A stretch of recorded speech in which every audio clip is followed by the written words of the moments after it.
What's going on, guys? Today, I want to talk about my experience working at a Japanese market as a butcher slash meat cutter, but more of a meat cutter.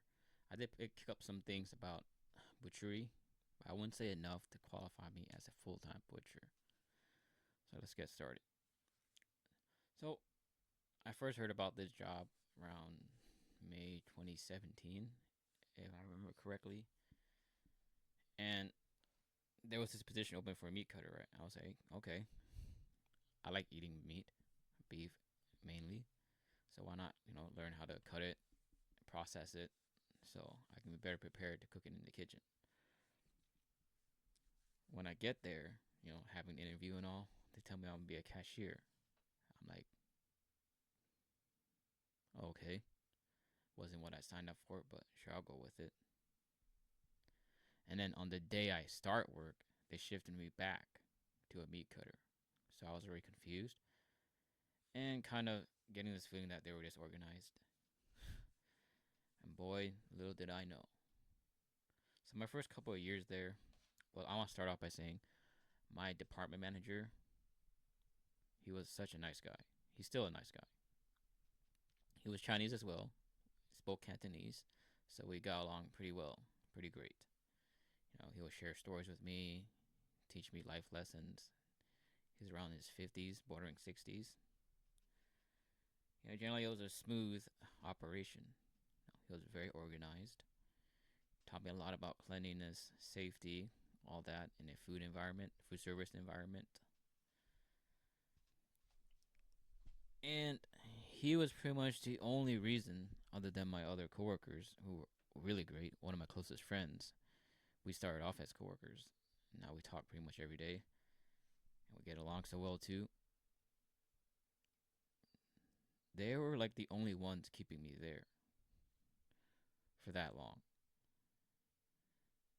And I want to say, as much as I admire the Japanese people for being so hardworking, being strict on their routines, every day super early, never leaving work early, always showing up.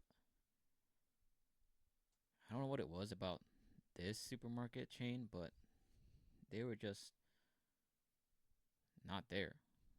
I would say 70% of the time they were okay, but 30%, that's just no good, And on a test, that's a C minus, you know. C plus, a C if you're being generous. So I want to start off with this by saying a lot of things were not well maintained. First off, when I say they're strict, I mean like if they could get like equipment from Japan, they will try 100%. Like they refused to get American made products. I don't know why this was, you know. And you want to think, okay, they're just adhering to their culture, which is fine. But one thing that you have to understand is logistics. You know, when you bring a Japanese made machine, say, okay, so I work with a automatic standing cutter with a foot pedal. There's also a lever. Every time you step on the pedal, the machine goes. It slices. You know, there's plenty of that here in America. They make those here for sure. But they wanted a Japanese made one. And the problem with that is that those parts are not going to be exactly the same. And in order for us to fix those machines, we would have to search far and wide to find a distributor and manufacturer that had those parts for us. And when I first got there, those machines were already in crap shape. They were old. One of them was held by strings, and that was from my department manager MacGyvering, or what's the better word for it? Oh, jerry rigging. He jerry rigged that machine to make it work, and it still was not 100%. It still made a lot of noise. It still broke down like probably 20% of the time. And in an industry that prides itself on sales, that's a big deal. 20% is a lot. You want everything running at 100% or close, right? Maybe 5%, you can deal with that, but 20% is a huge gap. So there was that. I noticed that. I didn't think too much of it at the time because I thought, okay, maybe they're working on a fix. Little did I know that that fix will come in a form of just replacing the machine with a newer one that still ended up breaking down and still came around to the same issue: the lack of maintenance of qualified mechanics to deal with that machine. A lot of the mechanics in our area, they couldn't work with that machine because they were not trained. They were trained in dealing with American made machines. Okay. So, we did have someone that knew how to work on those Japanese made automatic hand slicers, but it was a 2 to 3 hour drive for them. They were way out of the county. Okay. And you want to think about, again, the logistics, right? How much time they have to spend getting here, fuel, their own time. You know. And if they're traveling that 2 or 3 hours to come fix our one machine, imagine how much they could make traveling 10 minutes to fix a machine that's like that far from them, that close. I mean, they can easily triple that amount, or however much. Just deciding to go doing that instead of coming 2 to 3 hours to see us, because sometimes their day was so slow that they were willing to come down and see us. And there were some days that they would say they will come, but then they ended up canceling on us. And that's probably because they found a closer job that paid pretty much the same and cost less time, required less time. Now, this is not to say that we didn't get it fixed. We did get it fixed eventually, but I'm talking about like 3 months. That stuff will get fixed. And it would just break down again in like another 3 or 4 months. And it would just be the same cycle over and over, right?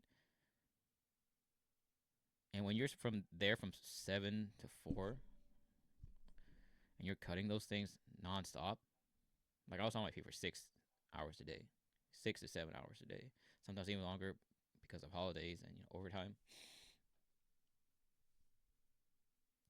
That thing tested my patience so much. Of course I held it in because you always want to, not lose it at work, right? Because everything's on camera. And I like to think I'm pretty good when it comes to dealing with those things. But there were some times where I just wanted to, like, break that machine. Like, just scream, all that stuff. Luckily, I had the gym for that. I had a way to release stress. So I never got to that point. But there were some occasions where I would slam the machine like a little bit harder. And I'm sure my coworkers and my manager noticed. But they never said anything because they knew how I felt. Because they dealt with it too. Right? Like, we cut our meat very, very thin. It's shabu shabu and sukiyaki meat. Shabu shabu meat is probably, I would say, close to a centimeter in thickness. Sometimes even thinner. Sukiyaki is probably like a centimeter thicker because it's used for like cooking in a pan, right? Basically like stir frying stuff, or to cook with sauce, not to boil really fast and eat it, because that's what shabu shabu is. And now we have to adjust for pretty much every type of meat, from chuck rolls to ribeyes to strip loins to brisket, you know, that stuff of that nature. You cut it too thick. Obviously, these things are weighed by the pounds. It costs too much. People are not going to buy it, right? You want to have a perfect medium. People look for quality as well as quantity, especially in an Asian market. And our clientele was generally okay. Like, they're not terribly picky, but some of them were picky. I would say 1 out of every 4 customers are like very specific. And my manager will always be on us to say, hey, you got to manage the thickness better, because if you make this heavy, no one's going to buy it. And that just ends up being a waste, throwing it away the next couple of days. Now, imagine a machine that cannot do that consistently. Like, what else could I do, right? What else can you do? I tried to, because the machine has the blade guard that one that's in between the meat and you and parallel to the blade that measures how much of the meat comes out when you cut it. That belt sometimes will push it too far, and then that guard will come loose or come loose over time, over many, many repetitions. And you'll get inconsistent thicknesses. And when it comes to shabu shabu, everyone expects it to be cooked fast, right? Because the water's boiling. In and out, 5-10 seconds, it's done. You have something that, and then you get a piece like that's not the same thickness, and then suddenly you cook it, and it's like, what the hell, right? Obviously, as a customer, when you something like that happens, it's frustrating. It's annoying, you know. And me myself, someone who cooks a lot, I would find that incredibly frustrating, especially if I'm making like stir fry or anything else. So that we had to deal with. And on the other side, if it gets too thin, like there will be like gaps in the meat, you know. It's less than paper thin. Like it's just it crumbles. Sometimes you won't even get a full slice. Like you'll get like shreds, like pieces of it. That's how bad the machine was. And we had to deal with that a lot. Every time we brought it up to management, they'll say, "Okay, we'll deal with it. We'll fix it." That's when the 2 or 3 months time frame will come. My manager or me or any of my coworkers will call the guy and he'll say, "Oh yeah, I'll come." Or sometimes he doesn't even want to pick up the phone because he'll recognize the number and he knows that it's not worth his time, so he doesn't bother answering or calling back. Now you can imagine how annoying this is. We have a machine that does not want to work, made in Japan. We have a guy that doesn't want to come and fix it, and he knows he's the only one that can fix it. I think during my whole time working there, I only saw maybe 2 guys come. It was just those 2 guys. Nobody else. Like, um, this led me to think like this is just gonna be an issue they're gonna have for as long as they're there. They're in operation. I just did not understand why they couldn't get an American-made machine just to make the logistics of it easier to fix it. That alone would have saved them so much money and so much frustration. That strict adherence, that's where it hurt them. And that's just the hand slicing machine. You know, I want to talk about like their cooling systems too. Because the fans, when I got there, my manager told me those fans were over 30 years old, close to 40. That's a lot older than me. And they were noisy. They shuddered half the time. They would creak. Generally make sounds that make you wary because they were directly above the cutting station. So our cutting station is like probably 2 table lengths wide, a regular table length. And these air cooling fans or these cooling fans will be directly above us. There'll be one above one machine because we had 2 of those cutting machines. One will be above my cutting machine, and one would be above my coworkers. And the one that was next to my coworkers would extend further over to the cutting table, directly over us. And you can imagine like the times I stood there cutting, and I would hear like a rumble, or I hear like a shaking, or any kind of noise. I instantly look up, and I honestly think if this thing falls on me now, like that is some serious injury, right? I might be disabled. So we always bring this up to the department, to the store manager. I mean, and he's like, "Yeah, we'll get it looked at." The guys will come in, they will look at it, fix it. Maybe a month later, it breaks down again, or it starts having those problems. And it was just an ongoing cycle. And at a certain point, our department thought, "Hey, these guys are just probably milking us." You know? Well, my manager definitely thought that. My department manager. But I thought it's because the fans are so old that they're just gonna keep breaking, and then the more money they spend fixing it, it's just waste. It's just a total waste. And only until 2 years ago did they end up replacing the fans with new ones. And this was because they completely stopped working. Like the fans just did not move. You know, only at that point were they willing to fix it. And the reason why this is such a big issue is because it's a cold environment. I worked in 40 degrees, 30 to 40 degrees, because that's the Department of Health regulation. It has to be at least 30 degrees, right? There were times where it got up to 50 or 60 degrees. Mind you, that's still cold to some people, but in an environment where we're working with food or meat products, that could cause the meat to cool really fast and get warm and just over time turn bad really quickly. Because our freezer was probably 10, 15 degrees, actually closer to 20.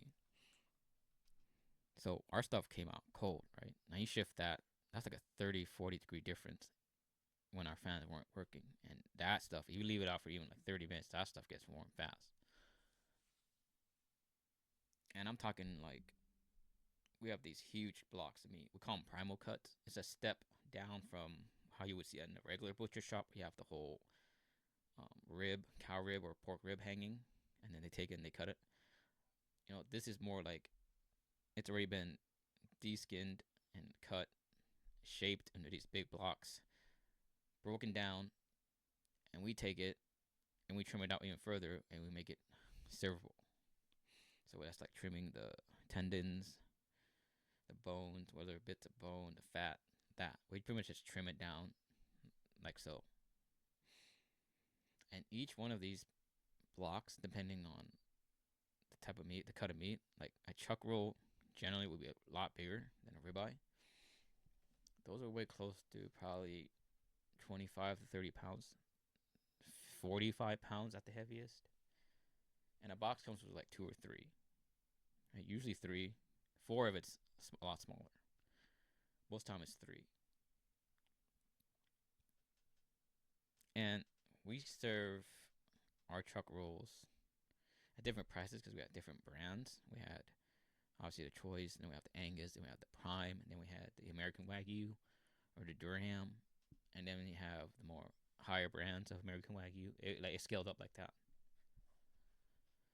So you want to take like $8.99 a pound for a chuck roll, right? And you weigh that times that by 30 pounds, like something like that. That's a couple $100s. This is considering just regular cuts of meat, right? The lowest was like around $200 for a Choice. When you consider like Wagyu, American Wagyu, 400 something dollars, 500. Then you want to go up to Japanese Wagyu. That's a couple grand right there. Now imagine that goes to waste. That is a huge loss, right? Because our department has to meet sales, had to make sales. And only because of how my department manager handled things, he was very efficient and he was cost efficient too. We were able to hit our sales every time. Only a couple of times we were not able to hit it, and that's because of obviously the machine failing or the fans failing. But most of the time we were able to hit it. But this required a lot of, jumping through hoops, pretty much not wasting anything, and learning how to get the most out of the meat. Only through that we're able to make the sales. And like I said, sometimes we were not even able to hit it, and then we will get in trouble for that. Like my manager would be on us. And deep down, like he knows it's like mostly not our fault either. Because if you don't have the tools, or if the tools don't work properly, then how are you going to do anything, right? How are you going to get anything done the right way? And that was the part that infuriated us the most. That the store manager did not understand the critical component of the meat department. And that was the machines. Our knives, we took care of it, maintained it, kept it sharp, everything. That was fine because that was something we could control. And then if we could not maintain that, that was on us. But the machines, we were not trained to repair those. We're not mechanics. We're not repairmen. We're there to cut the meat. These are just tools for us to use. And the machine's not fixed, then we can't get anything done. There were times where one machine broke down so much, and it was just unusable. We had to cut using just one machine, just one. And either it would be me or my coworker. And if I wasn't cutting the shabu shabu sukiyaki, I would be cutting the yakiniku, which is meat meant for grilling. And that had to be by hand with a knife, or at least that's how my manager wanted it. And you know, this is not even considering if it's like a holiday. Sometimes we would have to deal with that when it was on a holiday. Can you imagine how bad that would be? Right? Customers asking for stuff, we can only go so fast. We have to apologize to them, offer them like discounts, which in turn hurts us, even though we're not supposed to be offering discounts. There's nothing we can do, right? If we don't do that, the customer gets dissatisfied and they complains, and then we hear about it from HQ and all that stuff. Again, it gets pushed back down on us. So that was very hard to deal with. And even sometimes our walk-in freezer would fail too. I had to get those replaced. There were times when it would just fail the whole day and we would just have to go home. There was nothing we can do about it. Sometimes the fish department's cooler will fail and they would have to put stuff with us. Sometimes, like, we would have events for demonstrations, we'll call them demos, and then the vendors from Japan, we bring them over from Japan. They will store stuff in our walk-in. It would just get so full that we couldn't even like move our stuff. It was just like a maze, right? It would just get so overcrowded, and the cooling system would not be enough. Our things and their things start going bad, and then that's just loss. That's just loss right there, total loss, right? And we were flagged a couple of times by the Department of Health for that. And yet, they still will not replace the fans until it completely stopped working. So there's that.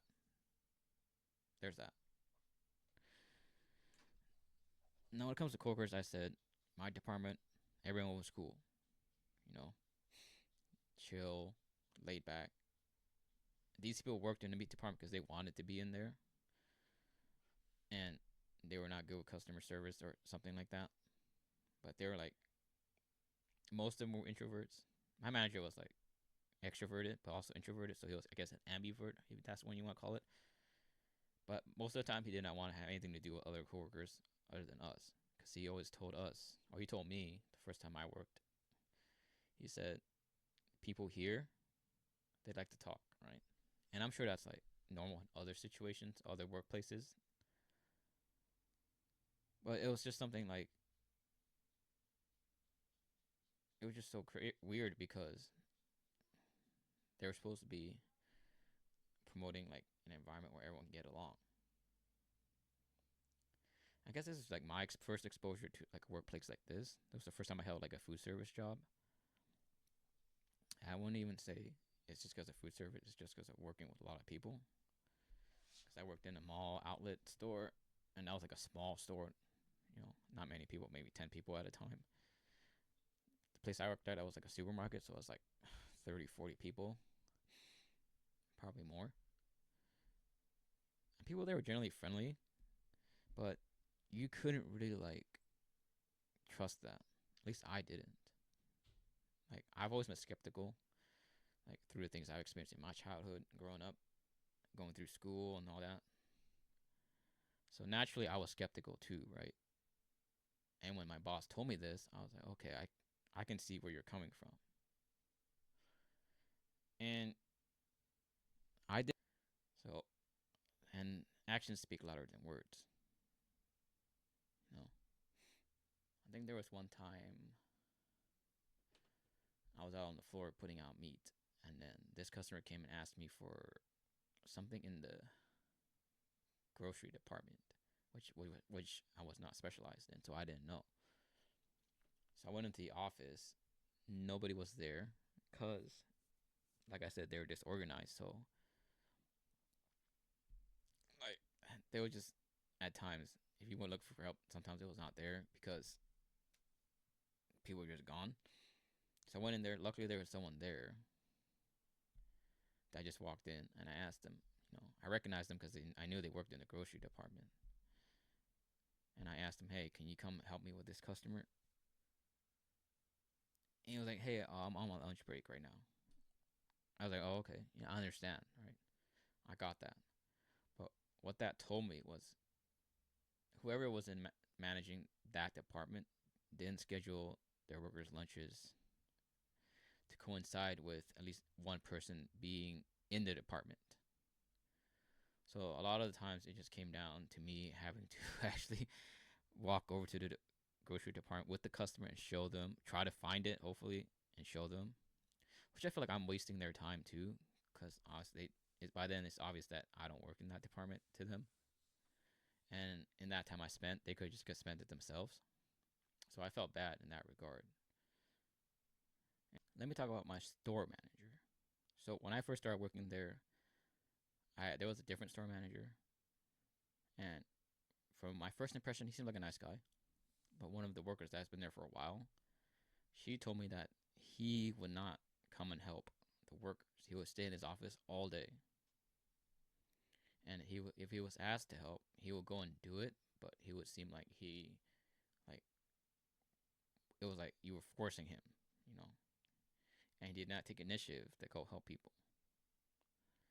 And as a store manager, like the one way you can tell is a competent store manager is that he cares about his employees and how efficient they can be. I mean, this guy never once went to check up on us at all. I don't think I ever saw him come into the meat department. Come to think of it, and that guy obviously he eventually got transferred, and we got a new store manager. And this guy was the opposite. Right? He would come and help people. I would see him loading pallets, moving stuff outside, stocking merchandise, come and talk to us. So he was great in that regard. We really appreciated that, and he was a pretty funny guy too. But the one thing that I didn't like about him was that he did not fight for us. He when we asked him for raises, he will say, "Okay, okay," like as if he's just shooing us. I said, "Yeah, I'll get it done," and then he will not get it done. And during my time there, everyone in my department asked for a raise. We talked about it during the performance review.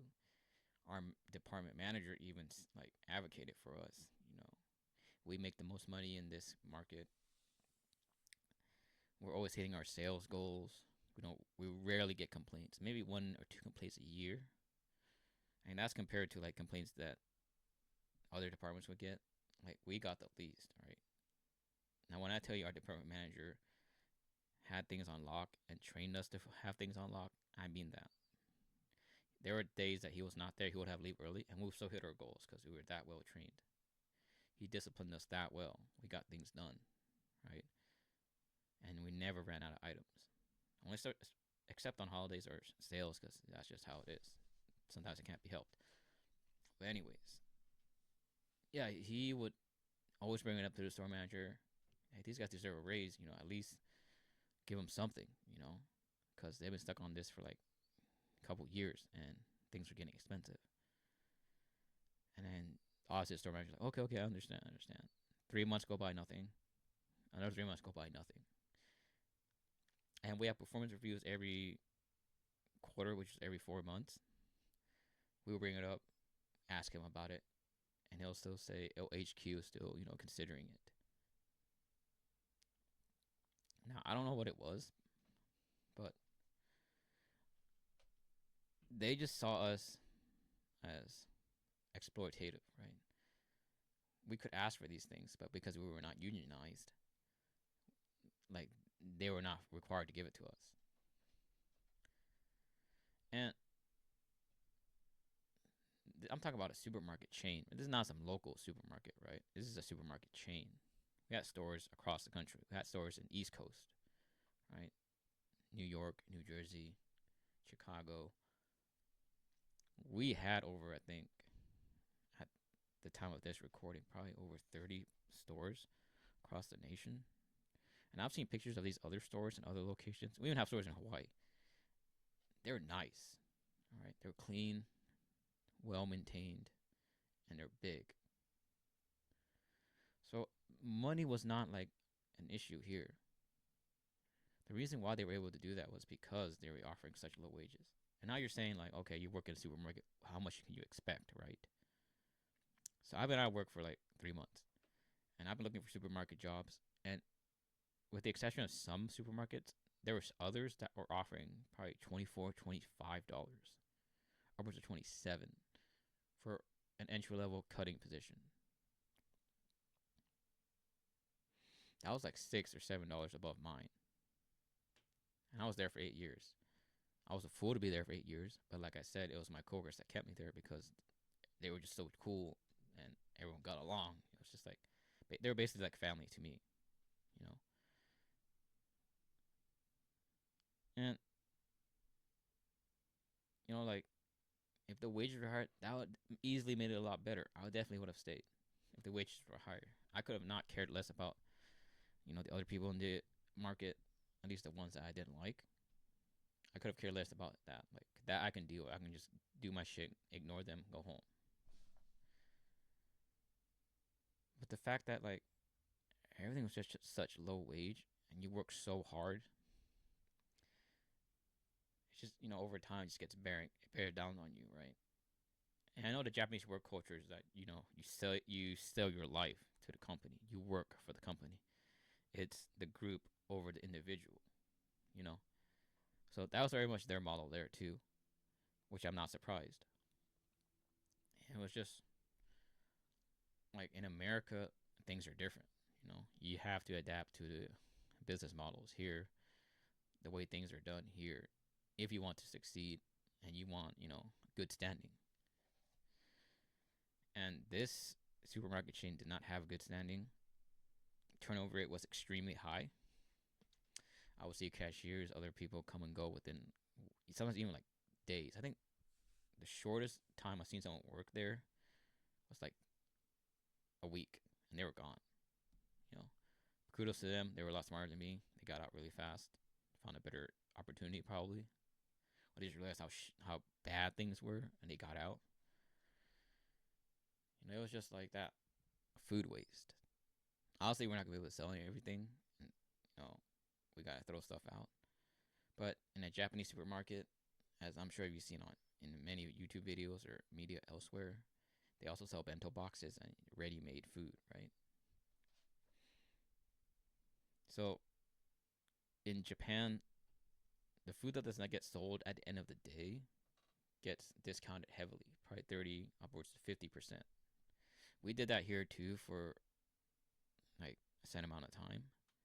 But then people caught on, and then they would just not buy the bentos until the very last minute, until the store is close to closing. And then they will come and flock and buy it. So guess what the company did? They stopped doing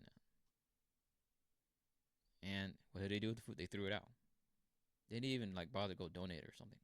The shelters or whatever. They threw it out.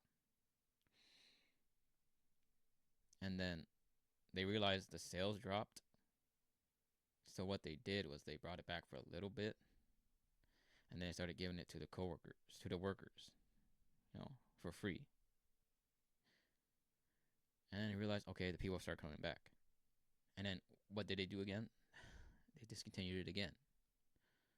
There was one occasion where one of my coworkers got fired because he didn't know they stopped doing that. Again, lack of communication. The store was very disorganized. So he took the food. They saw it on camera, and they fired him. Like nobody told him, right? Nobody told him that you weren't supposed to do that anymore. I didn't even know. Like I just chose that day to not go and do it because I already had lunch. But my coworker, he was struggling at the time, with money, so he didn't have much of a choice. So he still assumed that he was still able to do that, and he got fired. And The assistant manager, store manager, I haven't talked about him yet, but he was okay. He was an old guy, and this guy he was very very opinionated, and those old heads, very traditional kind of person. I think he had it in him to fire my coworker, because my coworker like sometimes would show up late, have car issues and stuff like that. Again, struggling with money, car repairs. He had to pay that out of his own pocket, so that's all expensive stuff to deal with. And you know, he could have been like, "Hey, this is your like, I guess you didn't know, so I'm gonna let you go this time." But he didn't. You gotta give people benefit of the doubt, right? Like my coworker was a good guy, friendly, super nice. He wasn't a bad guy, and he would not steal. He would always pay for everything, right?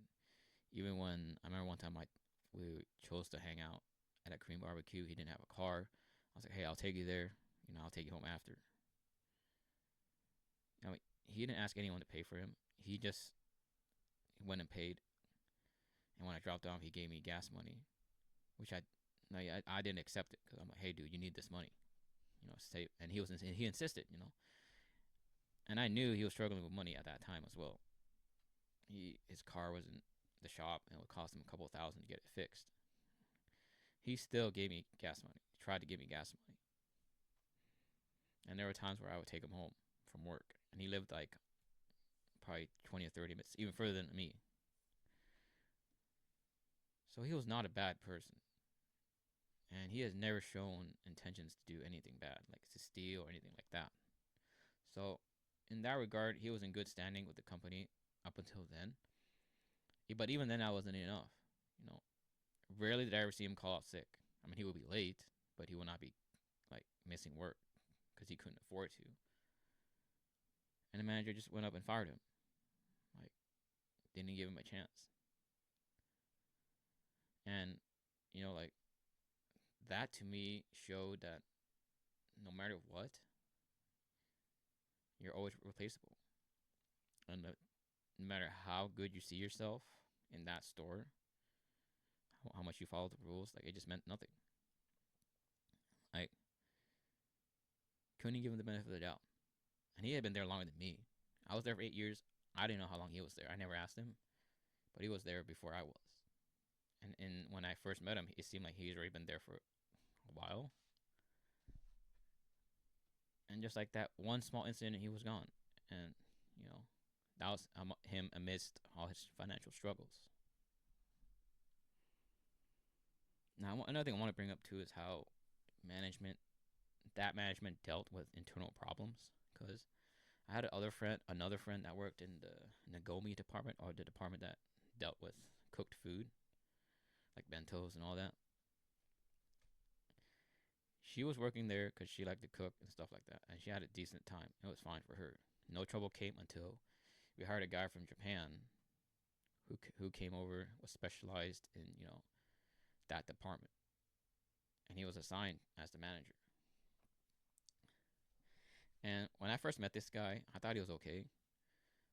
Over time, he just kind of showed like signs of narcissism. Like he thought he was the shit, like almost all the time. He was very stylish. When we went out for drinks a couple of times, he always had his hair like done well, wore like nice jackets, nice shoes, that kind of guy. And at work, he was kind of like that. The guy came to work in slippers, like slippers. And the way that he walked, very arrogant type of walk, like chest puffed out and all that. So when I noticed that, I was like, okay, I probably should not get to know this guy as well. And I was right. There was an incident where the coworker, the female coworker, she spilled something, and she obviously she cleaned it up. And the guy saw, and he scolded her for it. Like scolded her, like bullying her. But here's what the part that got me really mad was he spilled something on his shoe, and he made her clean it. And if she didn't do it, he would get her written up. So she had to do it, right? I mean, in my eyes, she shouldn't have done it. She should have just left. But instead, she did it, and then she reported it to the store manager. And I don't know what went down in the conversation. I remember seeing them sitting down at a table and talking, but he did not get any kind of punishment for it. Like, that was just harassment, borderline harassment, right? He was a misogynist. The way that he acted around women, like, he just did not respect them, you know? This guy expected them to clean up after his messes in the kitchen. And my female coworker told me many times before that he always acted like that, ever since he took over. And he knew he can get away with this stuff. And one thing I want to say is that in this Japanese supermarket, the Japanese workers were heavily favored. They were always promoted. Like, every time they would have this list of people that would get transferred or get promoted to head positions. Probably 80% of those names were Japanese, and the rest were, you know, other people. Now, I don't know, like, I want to say they earned it, but a lot of times I know it's because, like, it's in their favor, right? Because I saw it happen in my store also. I had a guy, well, not guy, but he was like one of my closest friends too. He started off as a fish cutter, and he got promoted to fish department manager, and then eventually team leader, which is pretty much a step down from being a store manager and assistant manager, basically a supervisor. He got promoted within like 2 years. Now, my department manager had been there for over 30 years, and he had not been promoted once. And like I said, my department manager is Chinese, right? And I asked him about it, like, and he says, like, at that point, he didn't even care anymore. It's like, there's no use, right? I think, like, he was also getting old. He also didn't want that responsibility. But I could tell in his voice that at one time he did probably want it because that meant getting paid more. But I guess he pushed for it so many times that nothing came out of it that he just didn't care. So that kind of favoring in that workplace just, it didn't sit right with me at all. Like, going back to the guy that harassed my coworker, like, he got off with nothing. Eventually he got transferred just to avoid further conflict, but he didn't get reprimanded at all. Compared to my coworker, he didn't even know he was not supposed to take the food. He got fired just like that, and he had like 10 plus years of service to that company. Meanwhile, this guy's only been there for like a year and a half before that incident, and he just gets promoted to something else.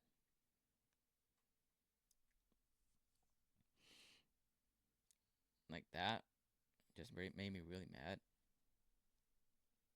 And eventually, my female coworker, like, she left because she just couldn't deal with it anymore. She was just frustrated as well. She just decided to just up and go after how she saw how they handle things. I think there was another time too where there was a new fish department manager, and this guy was very hardworking. He actually came from Tsukiji Market in Japan. It's a very famous fish market in Japan, the biggest, arguably the most famous. So, and in that market, like, things are hectic, right? They operate very strict, very fast. So this guy was like that. Like, he was always like moving. He was very efficient. He worked hard. I get him that. But one thing this guy did not have was he was oblivious to like personal space. Like, he'll get really close to you, stuff like that. And like he'll ask like questions, sometimes inappropriate. Like, one time, one of my coworkers had his girlfriend visit, showed up on to surprise him, and then he was like, "Hey, you guys gonna go meet my girlfriend?" I'm like, "Okay, yeah, cool. That's cool. That's fine." And then he was in the department and he overheard, and he's like, "Oh, can I come too? I want to see your girlfriend. I want to see your girlfriend." And keep in mind that my coworker never spoke to this guy, so he only knew him by name. And my coworker was like caught, like, "Oh, sure, I guess." And then we went to go meet her, and he stood closer. He started pointing things out, like pointing at her and all that stuff. And my coworker's girlfriend's like introverted, so she was shy, and she didn't feel comfortable at all when that guy was there. Like, luckily, that guy had to go for lunch, and he left eventually, and she felt a lot more comfortable after he left. And even my coworker said right after he left, he was out of sight. He was like, "That guy has no clue that he was being super insensitive. Like, he has no concept of space. Like, he's just so curious to the point where it is like it seems offensive, right?" And that's how it was. Like, even with other occasions, like me and my coworkers would be talking, he'll be there, and then he'll come in, he'll stick himself in there and get into our conversation. You know, he was like that. I mean, I guess he was just being friendly. He thinks he's being friendly, but I thought he was being over friendly. You know. And there was another case of harassment between him and another female coworker. And of course, the management didn't do anything about that either. It was just weird how these things happen because they happen, and no one like wants to come through, right? Because that's just in Japanese culture, that's just how it is, right? Nothing gets really reported, especially if it involves a man and a woman. And I've seen this in many YouTube videos. They talk about this all the time. You guys can look this up yourself, right? It's like the way they handle these kind of discrimination cases or harassment cases is very, very sus. And it also almost makes you not want to like report it because they're not going to do anything about it. It's just pointless. That was very much the case here. And the female court ended up leaving as well, and they didn't care, right? The guy even got promoted, so same shit again. And he was like, the next day I remember seeing him, like he acted like he didn't even care what happened. Like, it didn't bother him at all in the slightest. Like, no change in attitude, nothing. Like, he had time to think about it, and he didn't like process it at all, or maybe he did, and he just thought like it's not worth his time. Why bother changing, right? He didn't suffer anything. I first started working there, the first couple of years, at every Christmas, we will have a Christmas party for the company where they have order food for us, and they will have like a Secret Santa or a White Christmas raffle. And generally, that was fun, right? So I look forward to that every time, right? I mean, free food and free presents. Who's gonna argue with that? So I think it was after 4 years they stopped doing that to save money, and they even had this notice going up around the store that we're having like a bit of a profit crisis. We're not selling as much, and they only end up doing the Christmas raffle, which I was still fine with. But what I was not okay with was that they also have notices of us opening other stores. Now, if they could just say we're cutting costs because we need to open new stores, that would have been fine. But the fact that they're saying like we were not making money, like we need to like think about this and that, and then they go and open like 3 or 4 other new stores, just goes to show that they just placed their priorities elsewhere, right? They're focused on profit, which I don't blame them. It's a business after all. But what drives the business? Employees. Employees' well-being, happiness, all that, you know. It wasn't only until 3 or 4 years ago they started offering insurance and 401k, right? When I first started working there, they didn't give anybody any of that. I was naive, like, I should look for that. My brother told me, like, you're stupid to work there if they're not going to offer you that kind of thing in the beginning. But, I was like, I needed a job. I just needed to do anything, right? So I took it. And now in hindsight, it's like, yeah, he was right. He was completely right. I should have looked for that. I would have saved myself so much time. I would have saved 8 years of my life, to be honest with you. I wouldn't be in the position now where I'm looking for a job, right? So there's that. And, you know, some coworkers actually really liked that idea. Everybody liked that idea of, having that Christmas party and getting together, talking with each other outside of work, just having a good time. But no, no more of that. No party, just Christmas gifts. And I feel like it brought down the mood of the entire company because at the end of the day, it came down to just work and nothing else. Like in Japan, companies will go out, work coworkers will go out and have food, or their bosses will go out and invite them to go have food, right? And most times it's mandatory, right? Drink till they pass out and all that, which is bad. Right? That's still a bad practice, I believe. But at least there was that.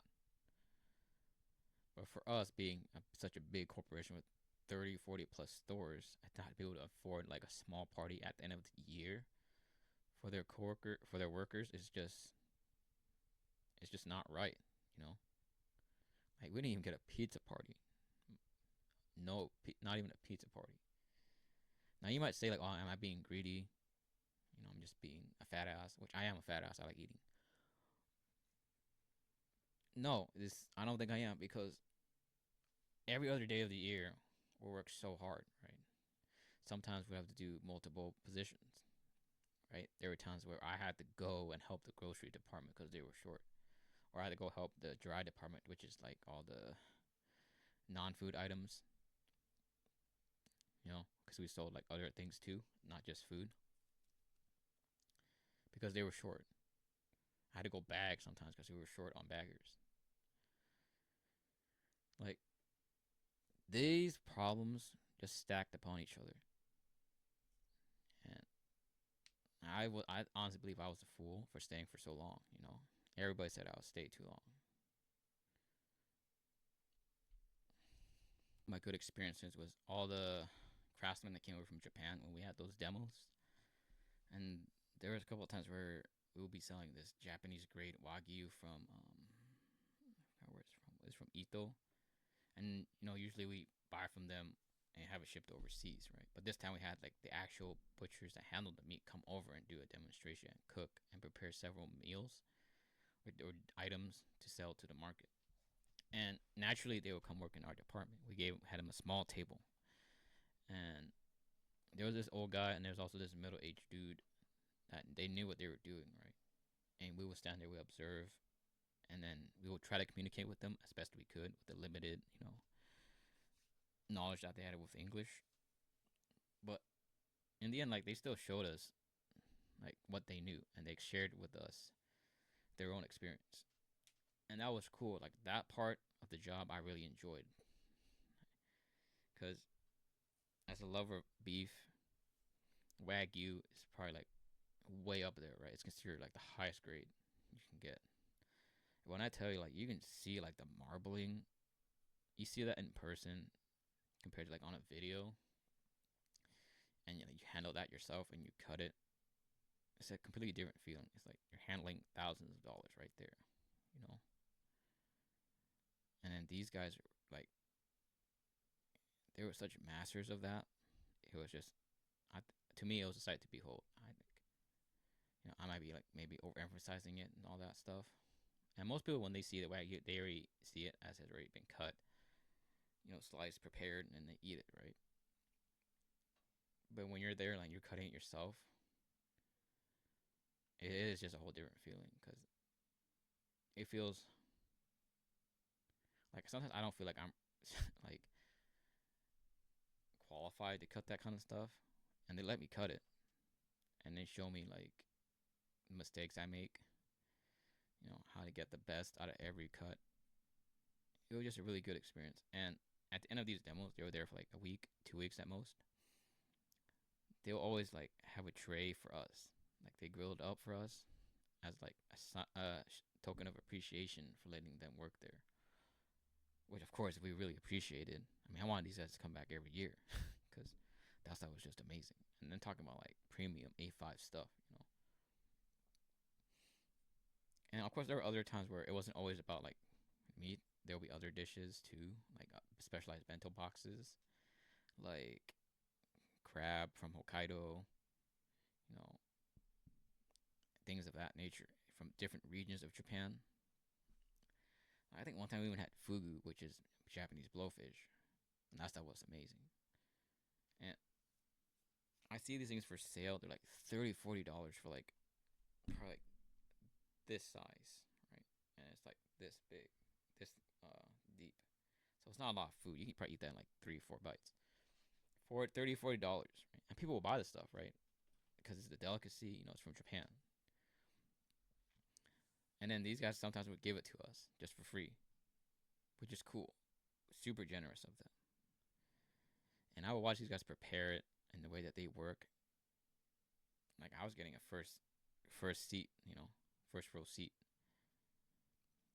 And when I tell you that Japanese people, when they put their time and effort into something, they do it with 1,000%. Like very, very dedicated to what they do. They pick one thing and they focus on it for the rest of their lives. Well, most of them. I'm not saying every single one of them does it, but these guys that I worked with, talked to, and the way they talk about how they prepare the food, how they approach their craft, it's very inspiring. That was a very positive experience for me because that showed me like, hey, if you put the time and effort into certain things or things you care about, it's gonna work out. As long as you do it right, it's gonna work out. There was a time where they brought over tuna from Tsukiji Market, and this thing is like ginormous, right? Well over 100 pounds, pretty sure. And it took like two of us to carry it. And we had it on the table, out of the styrofoam box, and we just stood there, watched this guy carve it up, and like the way that he worked, it was like art, right? The way that he cut it, and of course he let us try it too, and it was just like some of the best fish I've had. Even though it was like pre-frozen because it was from Japan, it still tasted really good. And you have to be there to believe it, or you can just take my word for it. When you see fish cut up that close, it's it's something else. So that part of the work was very positive to me. That exposed me to the Japanese work ethic, and I keep that with me to this day. So what did I take out of this experience? I would say probably 60% of it is negative, 40% positive. Now I mostly talk about the negative parts. The positive parts, my department, they were great, right? I made some good friends. My department manager, I consider, is a good friend. I still talk to him time to time, see what he's up to and all that. Same with my other coworkers. I learned how to be orderly, very clean, structured, and being able to take criticism because I was never exposed to any of that beforehand. I had a very sheltered life. So a lot of that exposure was really helpful to me. And just working hard, just staying on time, that taught me a lot. Gave me a lot of experience. Yeah, that's pretty much it.